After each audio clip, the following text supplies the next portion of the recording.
Struggling with a Samsung top-load washer that won't spin or agitate? Hi, I'm William from AppliancePartsPros.com, and I'm here to help you troubleshoot this frustrating issue. We'll take a closer look at parts like the belt, motor, clutch assembly, TMR sensor, and main control, which are often culprits behind your washer's breakdown. You might be surprised at just how manageable this fix can be, even if it's your first time tackling appliance repair. Let's dive in and get your washer back in action. With over 2 million products in stock and the know-how to help you do it yourself, we are AppliancePartsPros.com. For today's work, we'll need a multimeter, a Phillips and a flathead screwdriver, 10mm and 13mm sockets, channel lock pliers, a large adjustable wrench, and a block of wood along with a hammer. Also, please remember that safety comes first. Always disconnect your washer by unplugging it or switching the breaker off. With the necessary tools at hand and the power safely disconnected, we're ready to dive into troubleshooting your Samsung top-load washer. The first step is to check the belt. Turn off the water supply and disconnect the water hoses so the washer can be moved easily. Tilt the washer enough to give yourself better access to the bottom. I'm setting it on its back to make it easier for you to see the process. Inspect the drive belt for any signs of damage or looseness. If the belt is able to pinch together 1/4 inch or more, the belt is too loose. If the belt is broken or loose, it will need to be replaced. If the belt is not broken or loose, continue troubleshooting. Disconnect the wire harness from the drive motor. Grab your multimeter and set it to resistance, or ohms, indicated by an upside down horseshoe symbol. Test the following terminal pairs on the motor: terminals 1 to 2, terminals 2 to 3, and terminals 1 to 3. You should see around 4 to 6 ohms between terminals 1 and 2, and between 2 and 3, and around 9 to 11 ohms between 1 and 3. Rotate the motor pulley to make sure it spins freely. If the resistance readings are outside of these ranges, or the pulley does not rotate freely, the drive motor has failed and should be replaced. If the motor checks good, reconnect the wire harness and continue troubleshooting. One of the best tools that you can have in your toolbox is a multimeter, and we'd love to show you how this device works and how you can benefit from using it. Check out the video in the description. Next, grab your 10mm socket again and loosen the motor bolts to remove the drive belt.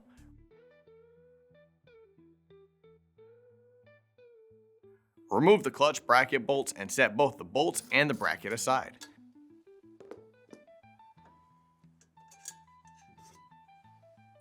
Rotate the clutch and TMR assembly pulley to check if it spins freely. If the pulley does not rotate freely, make a note of it. We'll come back to that shortly. Set the washer upright.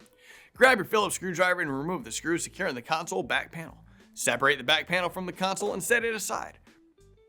Remove the 2 screws securing the console to the rear panel, then rotate the console forward. Remove the control cover to access the main control board. Locate connector CN10 on the main control. Grab your multimeter and set it to volts DC, indicated by a V with a dotted line underneath. Plug the power cord into the outlet. Press the power button on the washer. Extreme care should always be taken to protect against electrical shock, which could result in serious injury. Do not test live voltage if you're uncomfortable using a multimeter around live electricity.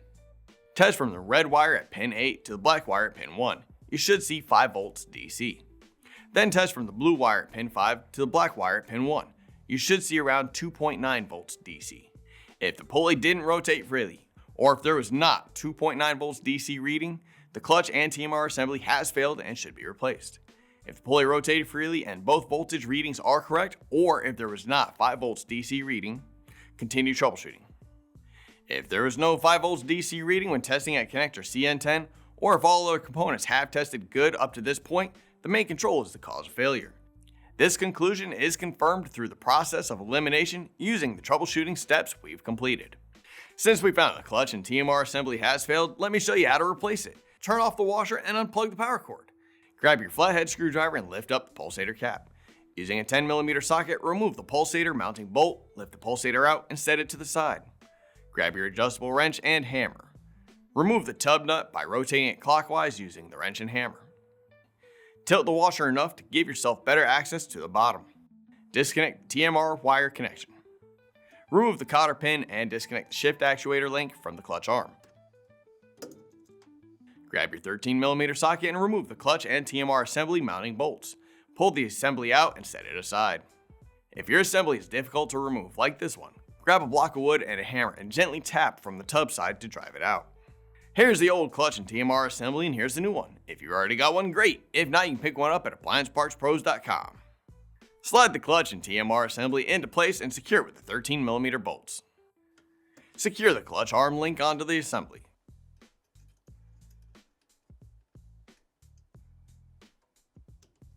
Connect the wires and shift actuator link. Reinstall the drive belt, then lift up on the motor to create proper belt tension while tightening the motor bolts. Secure the clutch assembly bracket. Set the washer upright and secure the spin basket with the tub nut. Set the pulsator into place, secure it with a mounting bolt, and snap the pulsator cap back on. And reinstall the control cover. Rotate the console back into position and secure it with the 2 screws we removed. Reattach the console back panel. Connect the hoses, turn on the water supply, and reconnect the power cord. Thanks for watching our troubleshooting guide on getting your Samsung top-load washer spinning and agitating again. Once you've pinpointed the issue, make sure to have your model number ready and visit AppliancePartsPros.com to order the replacement parts you need. Most orders arrive within a couple of days. With your new parts in hand, you'll have your washer back to perfect working condition in no time, and our video guides will be there to assist. We'd love to hear about your repair journey, so feel free to share your experience or any questions you have in the comments below. Happy repairing!